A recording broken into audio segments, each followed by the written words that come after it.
Hello, my name is Kari Brown. I'm from Los Angeles, California, and I was involved in a horrific car accident in 2022 that left me with third-degree burns, chemical burns on my face. So what happened the day of the accident? I had recently met a new guy and we were talking for a while. We clicked so well that I was like, I want to introduce you to my sister. It was August 11, 2022. I went to pick my sister up and we both went to his house. When we got to his house, we decided that we were going to go to the beach. I kind of asked / suggested him to drive. We go to the beach, everything is great, we're having a great time. On our way back, we came to an intersection where the light was yellow turning red. So he took the light, but there was also a car on the other side who was waiting to turn left. And so when we got to the intersection, the guy who was driving my car, as he proceeded to go through the light, the car also proceeded to try to make their left. So we had a head-on collision. I was sitting in the passenger seat, so my head actually bust the windshield. So it shattered the windshield just because there was such strong, intense impact. The airbag, it deployed,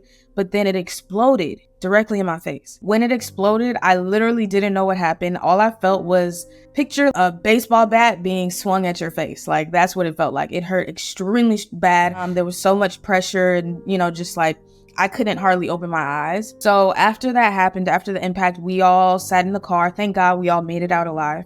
There was 3 of us, but we were all sitting in the car and we were just kind of sitting there, just really trying to process what happened. And that's when my car started smoking. So once the car started smoking, it was like, oh, we have to get out of here. So thank God, once again, we were all able to make it out of the car. One thing that I do remember and vividly can still even feel was the fact that my face hurt so bad. So I asked my sister if she saw anything on my face, and she was like, don't panic, but your face is bleeding. So the very first day, my face, I had blood here, and then there was just kind of bloody scab. It was just kind of a mess. And I was panicking. But more than anything, it's just because I'm in skincare already and I take really good care of my skin. So, for something to happen to my skin, it was like, oh my God, what do you mean? Don't panic. I don't know how not to. Went to the hospital that night, and honestly, we didn't address the things on my face because I did have a lot of other bodily injuries. And at the time, I didn't know what that would turn into. So at the time, I just knew that it hurt. I had a really bad headache. For the most part, I wasn't dealing with my face. The next morning, my face was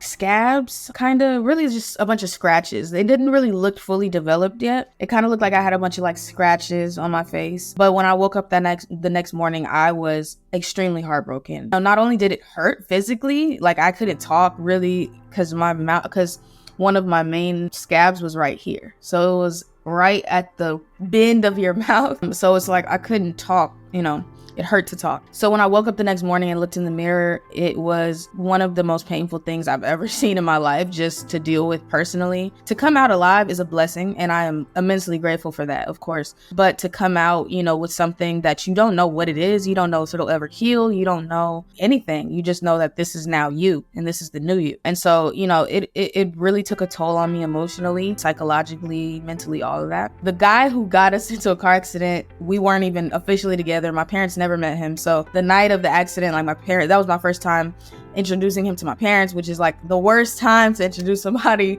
I was kind of not showing my face for the next really couple months. I was in the house for the most part. Anytime I did go outside, I remember the very first time I did go outside, it was a couple days after the accident, and I ordered food. And the delivery person came to me and he handed the food off to me. Mind you, at this point, I've had the scars on my face for a while, so I'm not really paying much attention to it. So he hands me the food and he just looks at me like I was a creature. When I walked away, I was like, why did he look at me like that? And then it hit me that it was because my face looked like that. And I just started bawling, crying, because it was just this is me now, and to get looks that are just what is wrong with her? It really it felt crazy. What my mom and I ended up just kind of trying to figure out was, what could we put on this to help it heal? The main issue was that we did not know what happened. We did not know what my face, what was on it or what, exploded on it. We didn't know. So I tried to do some research and I learned that there are chemicals within airbags. I guess once it's exposed to oxygen, it turns into nitrogen. And so nitrogen is a very strong chemical that when it lands on your skin, it can burn you, right? And so that's what happened to my face. I'm short, so where I was sitting in the car was kind of lower, and so that's why it landed on my face because the airbag deployed right about there. So that's how that happened. For the next couple of weeks, I started to put, honestly, like whatever I could think of on my face. Started off with Neosporin just because I knew that, whenever I have cuts and burns, I put Neosporin on that. So I was putting Neosporin on. I was putting aloe vera. And so my mom had an aloe vera plant, and I would just cut it and literally rub it all over my face multiple times a day, every single day. And also, I'm a huge fan of cocoa butter. I've been using cocoa butter even before the accident. I use it every day. So I just layered the cocoa butter, the aloe vera, the Neosporin, and then some vitamin E oil. Once again, just doing whatever I thought was right. And I was just doing that consistently every single day, multiple times a day for the next few weeks. It was completely healed. There was not a scar in sight. And I was like, whoa. Because I didn't know what this was on my face, I didn't think it would ever heal, And so I started to just try to get comfortable with my new self. And it hurt a lot, because I do model and I do act. So, 90% of what I do is in front of the camera. And so I was really just trying to just become comfortable with, how I looked and how I was going to look moving forward. That was a really hard pill to swallow because, it's your image, and more than anything, I think what that whole accident taught me was we focus so much on the external in life, we focus so much on like the optics and, how's our hair, how's our face, how's the makeup, how's everything. But I think sometimes we kind of overlook the internal and we overlook like who we are as people. And I think that was my main lesson coming out of that was like, okay, let's say my face never did heal and I was left with those scars forever. Would I be okay mentally? Would I still be happy with myself? Would I still feel beautiful? Will I, still want to be in front of a camera? All those things I had to take into account and, really like do some shadow work and figure out, what makes me happy at the core beyond my look. I was grateful to have the support system that I did have. My family was extremely supportive. Even the guy I was dating at the time, he was supportive during that time, which I really appreciated and really needed. No matter how many people you can have supporting you, like at the end of the day, you have to deal with yourself. And so it was very hard dealing with myself. I have a mirror when I wake up in the morning. There's a mirror right in front of my bed. And I had to like put newspaper up on the mirror so I didn't look at myself for a couple of weeks just because it hurt so bad to see myself in that state. Once my face completely healed, I have a skincare brand and I started my skincare brand in 2019. I love taking care of my skin. It's one of my favorite like self-care activities. And people would always, I was in college at this time, and people would always ask me like, oh my God, your skin is so nice. What do I do for mine? And I would be like, I don't know. But it got to the point where so many people were asking me that I was like, if I started a platform, not necessarily a skincare brand, but if I started a platform about skincare and a platform that gives, people the opportunity to learn more about their skin and gives me the opportunity to learn more about my skin, like I feel like people would listen because they do already come to me, for skincare advice. I wanted to start a skincare brand where I fused a lot of my passions together because I didn't want it to just be like, hey, some random girl is starting some random thing. The skincare brand is called Skinnicent. So the irony of me getting into the car accident was I was already working on my skincare brand. I already had the brand established. Right before I got into the car accident, I was at a place of transition with the brand. I wanted to move it forward and I wanted to develop and elevate it, but I just didn't really know where to go. I didn't know how I was going to move it forward. Then I get into the car accident. All this stuff happens to my face. My face ends up being healed completely. And now I'm like, wow, this is where I can take my brand next. Like, this is the perfect thing. Like, as bad as it was that this happened to me, this is the perfect thing to happen to me because now, especially since my face completely healed, like I can use the things that I use to heal my face to help others. So what I did was I turned pretty much all of the products that I used to heal my face, I combined them and added some more stuff and turned it into my first product for my skincare brand. So I'm currently working on just like the finalization of that. And I've been, giving the people around me samples and just allowing people to try it on their skin. I really wanted this accident to be more than just like, yeah, my face was healed, whatever. This was probably the most life-changing thing that's happened to me. And the fact that I came out alive, one, is enough for me to want to tell my story. But the fact that my face healed completely with the products that I used is like I can't explain how overjoyed that made me, and how much that just made me want to share it with everyone else. I posted a random TikTok when I was going through the healing process, just of like kind of like a daily update of what my face was looking like. And there were thousands of people who commented or liked it or interacted with it and were telling me like, this same thing happened to me, but my face never healed. Like, what did you do? Things like that. And that is what really pushed me to want to, help other people with what helped me. But I didn't even know this was a thing. But once I, shared my story, so many people were like, dude, this same exact thing happened to me. But the thing that really caught my attention was the fact that they were saying their face didn't heal. And so that really made me feel like I'm doing something right and that I'm very aligned with my purpose, to help other people. And so, I started creating that skincare product. I'm developing it into a body butter so you can put it on your face or your body, and it's unisex. I've just been working on that for the past couple months, really for the past year. And, just trying to perfect that and using my story as my driving, marketing, really, my lead marketing tactic. Just because if it works on that face, like it's working. And, I really want to just make it, I love helping people. And, I think that this was just perfectly aligned with who I am and what I'm meant to be and meant to do in this world. So it's a real blessing. So my relationships were, I would say, very complicated after that, honestly. So my relationship with the guy, the thing was, because we were like fresh into a relationship and we weren't even in an official relationship yet, we were just talking. But because this happened so early on and he was forced to meet my parents, it was a whole thing. I really wanted to show to my parents like the person that I had been spending all this time with, because it looked really bad on my part, right? Like, who's this random person driving your car? And so I really wanted to show to my parents, like, this is a person who, I've grown to like, I've grown to trust, and I've grown to really just, care for. So that's the reason, I trusted him to drive my car or whatever. So the other thing was, because I didn't know him that well, I was like, if my family and I are just like, I'm not talking to you ever again, you put me in danger, you almost got me killed, all that stuff. Like, if we were to kind of turn our backs on him, mind you, we just met recently, I didn't know how he would react, and I didn't know, if that would take a toll on him mentally. And I really just was kind of worried about him. And so what I wanted to do was really show him that it was okay, and that, even though this happened, like, we're not mad at you, we still embrace you and all that stuff. And so I started bringing him around. My relationship with my sister, we got closer. There was a moment where I like put a lot of focus on trying to make sure that the guy was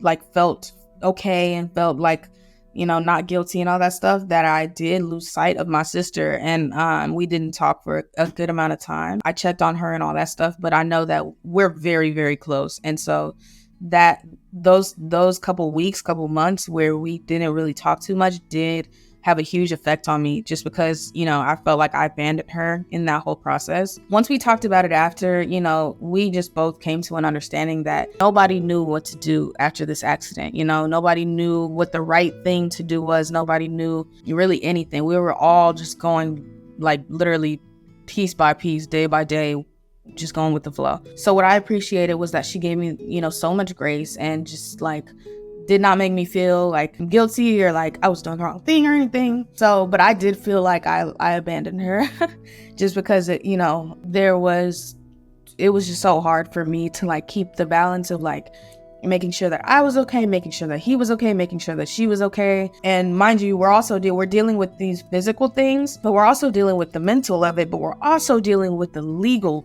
And so because it was my car, I'm dealing with the bulk of the legalities of it, which is a whole nother ball game, and which makes everything so much more stressful, because it's like you're dealing with, you have to retell the story, relive the story over and over again. It's a lot. And so I think that my relationship with her ultimately, and in the grand scheme of things, we got a lot closer. We are so much closer now. But, in the beginning stages of it and like during the time, we were all kind of trying to figure out like what life would look like now, because this all stemmed from me wanting introduce him to her. Like that's all it was, and from there it just went completely left. So at that point I was like, okay, like once again, I don't know what to do. Like I don't know if she doesn't like him anymore because, you put both of us in danger. It was just the whole thing. We were all injured. We were all, had to go to therapy, had to go to a lot of different specialists. As much as like it took a toll on us and all that stuff, the fact that we have a strong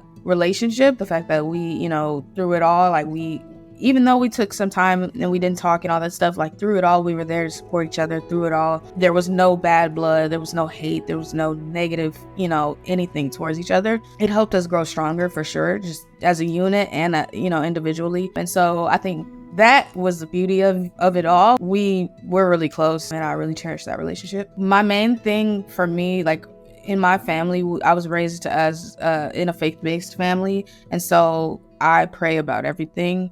And so that was a huge bulk of what got me through that, which is like my relationship with God and understanding that I am so much more than my physical attributes. That was the main thing, honestly. I started writing really heavily just because when I write, I am able to really like lay my thoughts out in ways that I couldn't if I was, in another art form. And so I started writing. The other thing was because I couldn't be in front of a camera. I mean, I could be in front of a camera, but like I didn't want to be in front of a camera. Writing allowed me to like open up the world of creativity that I'm used to and that I enjoy, and it allowed me to just really like be creative in different ways than I am used to, which ultimately did help with just understanding my confidence and my skills and just like who I am. I tried to think about like what makes me beautiful on the inside and what do I love about myself, like personality wise, or what do I love about myself on the inside, and I would write those things out. And a lot of it came down to like I really do love who I am as a person, beyond my face. Like I love me and my personality and all that stuff. And so just like really falling in love with myself more than anything, and as much as possible, like that was one of the main things that I had to do, was just like really like like move past beauty, move past the optics of it, and really think about me as a person, me as a human. What is it that makes other people cling to me? What is it that makes people want to talk to me, whatever. And I think that when I kind of worked through that internally, it helped a lot with everything else. And also just like during that time I was in a relationship with a guy, and we're not together anymore, but I really appreciated at that moment. To me, he provided me with what I needed, which was like reminding me constantly that I'm still beautiful and that these scars are just scars, and whether I have them forever or not, like I'm still beautiful with them. My skin still glows with them, all that stuff. I really needed to hear those things bad, because I did have such low self-confidence at that point, which was also frustrating because I had worked over the past few years. I've worked really hard to build my confidence. I used to be very insecure when I was a kid and when I was in high school. When I got to college was like the first time that I felt confident, that I felt truly beautiful, all these things. So I was like on the journey of this confident person, and like now I'm modeling and I'm in front of the camera and all this stuff, and I was on a roll, and then I get into the car accident, and it was almost like I had to start at square one again. What's so crazy about the way that we got into this accident was I got into the same type of accident about 2 years before. I was in Atlanta. I was driving by myself. It was the same thing. I was coming through an intersection. Somebody was trying to turn left. They made their left when I got to the intersection. So we had a collision. However, when it happened back then, I didn't get injured. My car did get totaled, but like I was fine. But since that moment, whenever I do come to intersections and there's somebody waiting to turn left, I did notice that I have like a subconscious anxiety that kind of happens, and I kind of tense up already just because I know what could happen in that moment. So I already feel that way like when I have these encounters. So the fact that I get into another accident the same exact way, like right after the accident, I could not be in a car I could be in a car, but like I was very, very anxious in cars when other people were driving, just because it was like, I have no control over this. I'm not driving, and there's no telling. And honestly, like that was just something that just over the course of time kind of healed. I'm not gonna lie, when I get in the car with people to this day, I still feel nervous. There is a subconscious anxiety that kind of takes over. Now, it's not intense to the point where I'm like, oh my God, I can't do this. But there's definitely, I'm very aware. Like when other people are driving me, I'm like watching the road the whole time. I hate when people are driving and like trying to talk to me and look at me. Like I'm very, very, antsy about certain things now. But yeah, it definitely changed my perspective with being in cars for a good amount of time. And I mean, even me as a driver, it made me drive so much safer. It made me just really like understand like it's not that deep. When how people are driving and they speed or like they do too much, and it's like it's never that deep, because I almost lost my life to this. Now I'm much better, and I have a new car now, so I drive. Nobody's allowed to drive my car. But yeah, it's a lot better now. But I definitely do still have, some anxiety when I get on the road just because of that situation.